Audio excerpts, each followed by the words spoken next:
और अब खबरें विस्तार से दिखाते हैं। भोपाल से खबर, जहां पर कफ सिरप मामले में जांच रिपोर्ट में एक बड़ा खुलासा हुआ है। 2 और कफ सिरप में जहरीले पदार्थ केमिकल पाए गए हैं, जिसमें रिलाइफ और रेस्पीफ्रेस टीआर रिपोर्ट में मात्रा से ज्यादा खतरनाक केमिकल पाए गए हैं। दरअसल इन कफ सिरप में डायथिलीन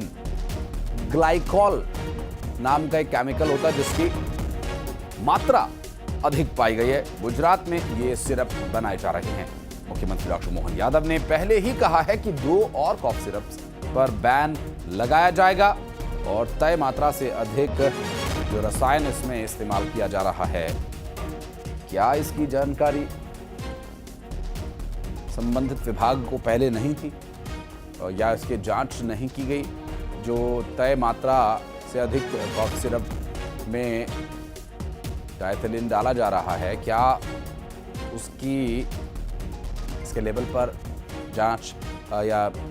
ब्यौरा दिया गया है? बात करेंगे, हमारे सहयोगी शैलेंद्र भदौरिया इस वक्त हमारे साथ जुड़ गए हैं। शैलेंद्र, डायथिलीन ग्लाइकॉल जो ये केमिकल है, मोस्टली ये पाया जाता है कफ सिरप में डाला जाता है, लेकिन बताया जा रहा है कि इसमें तय मात्रा से ये अधिक डाला गया है। क्या प्रोडक्शन टीम या जो संबंधित विभाग है उन्हें इस बारे में कोई जानकारी नहीं थी? अब क्या प्रदेश में कार्रवाई देखने को मिल रही है इसके लेकर? बिल्कुल आशीष, मैं आपको बता दूं कि प्रदेश का स्वास्थ्य विभाग जो है वो पूरी तरीके से सवालों के घेरे में है कि मध्य प्रदेश में डीईजी की अधिक मात्रा वाले कफ सिरप बिक रहे थे और ये कफ सिरप जिन पर सीधे तौर पर ये स्पष्ट उल्लेख था कि 5 साल से छोटे बच्चों को नहीं दे सकते, उनकी किडनी या फिर दूसरे ऑर्गन्स पर वो असर डाल सकते, लेकिन उसके बावजूद भी स्वास्थ्य महकमा ने कोई निगरानी नहीं की और डॉक्टर्स इनको छोटे छोटे मासूम बच्चों, 6 महीने 8 महीने के बच्चों को ये कफ सिरप लिखते रहे और कहीं ना कहीं वही कारण रहा कि प्रदेश में 17 नवजात जो बच्चे हैं, छोटे छोटे बच्चे हैं, उनकी मौत हो गई। न केवल छिंदवाड़ा बल्कि पड़ोसी जिले बैतूल तक ये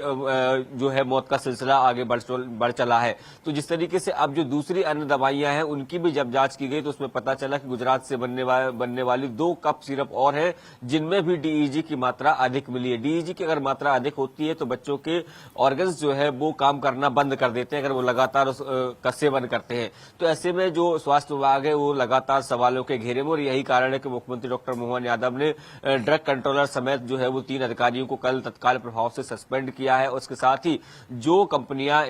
जो बना रही हैं कफ सिरप उनको भी, उनके खिलाफ भी एफआईआर, उनके खिलाफ बैन करने की कार्रवाई की जा रही है। जिस तरीके से तमिलनाडु की कंपनी पर एफआईआर भी की गई और उसको बैन किया गया और जिस डॉक्टर ने इसको प्रिस्क्राइब किया था उसको भी हिरासत में लिया गया, उसकी गिरफ्तारी की गई है और जिस मेडिकल स्टोर से बिक रही थी उसको भी सील किया गया। इसके साथ ही जबलपुर के जो सुपर स्टॉकिस्ट है इसके उनके यहाँ पर भी छापामार कार्रवाई की गई थी। इसके साथ ही मुख्यमंत्री डॉक्टर मोहन यादव ने साफ ही निर्देश दिए कि मध्य प्रदेश में जहां जहां इस कफ सिरप की सप्लाई हो रही थी, चाहे वो मेडिकल स्टोर्स हो या फिर बड़ी दुकानें हो, उन सब से इस कफ सिरप को वापस बुलाकर जब्त कर लिया जाए। जो 2 नए कफ सिरप की जानकारी निकलकर सामने आई है, गुजरात में प्रोडक्शन इनका होता है, उसके जरिए मध्य प्रदेश में ये लाए जाते हैं। तो ऐसे में अब दोनों ही कफ सिरप को मध्य प्रदेश में बैन कर दिया गया है और साफ तौर पर निर्देश दिए गए कि तमाम प्रदेश में एक विशेष अभियान मुख्यमंत्री ने चलाने के निर्देश दिए जिसके तहत तमाम मेडिकल स्टोर से इन कफ सिरप को वापस बुलाया जाएगा। लेकिन बड़ा सवाल यही है कि जब जिन लोगों की ये जिम्मेदारी थी कि मध्य प्रदेश में किस तरह की दवाइयां बिक रही हैं,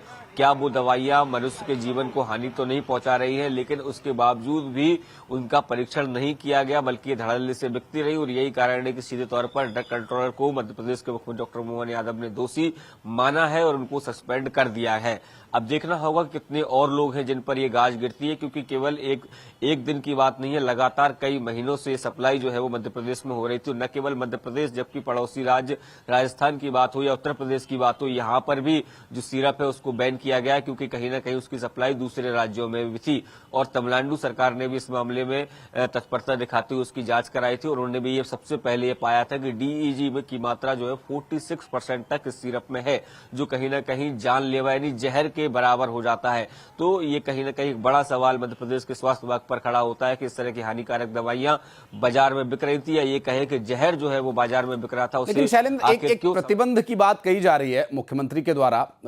उनका ये कहना है कि जो 2 और दवाइयां चिन्हित की गई हैं इन पर भी जल्द प्रतिबंध लगाया जाएगा। तो क्या ये प्रतिबंध लगाए जाने की प्रक्रिया शुरू हो चुकी है, लगाया जा चुका है, या अभी कुछ समय लग सकता है? क्योंकि वो जो टीम की बात आपने की जांच के लिए, जो ये देखेगी, जो जांच करेगी कि इस तरह की दवाइयां कहीं मार्केट में तो नहीं, स्टोर्स में तो नहीं, कहीं प्रोडक्शन तो नहीं चल रहा है इनका, ये प्रक्रिया कैसे होगी, ये भी बताइए। देखिए, मुख्यमंत्री डॉक्टर मोहन यादव ने जांच रिपोर्ट आने के बाद मौखिक तौर पर ये निर्देश दे दिए हैं कि इन दोनों कंपनियों के भी जो सिरप है उनके विक्रय पर पूरी तरीके से पाबंदी मध्य प्रदेश में लगा दी गई है। और तमाम जो देखिए कल जो स्वास्थ्य विभाग की एक बड़ी बैठक मुख्यमंत्री डॉक्टर मोहन यादव ने की थी, और उसके बाद सभी जिले के कलेक्टर्स और जो सीएमएचओ है उन सबको निर्देश दिया है कि अपने अपने इलाके में संचालित होने वाले मेडिकल स्टोर्स पर ये जानकारी जुटाएं कि जो प्रतिबंधित कफ सिरप है क्या उनके यहाँ उनकी सप्लाई तो नहीं है, और यदि सप्लाई हुई है निश्चित रूप से, और ये सप्लाई चेन तो रोकना होगा ही, साथ ही इस तरह की दवाइयों को चिन्हित करके उन पर, उनके प्रोडक्शन पर भी रोक लगानी होगी। बहुत शुक्रिया शैलेंद्र आपका इस पूरे मामले पर जानकारी देने के लिए। बढ़ते हैं आगे, और मध्य प्रदेश में कफ सिरप से बच्चों की मौत के मामले में सरकार ने अब कार्रवाई और तेज कर दी है। मुख्यमंत्री डॉक्टर मोहन यादव ने छिंदवाड़ा में मृतक बच्चों के परिवार वालों से मुलाकात की और बताया कि मामले से जुड़े ड्रग विभाग के 3 अधिकारियों को अब सस्पेंड कर दिया गया, जबकि 1 अधिकारी का तबादला कर दिया गया। मुख्यमंत्री ने कहा कि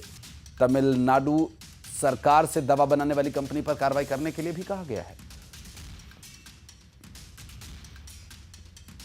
हमारी जानकारी में तो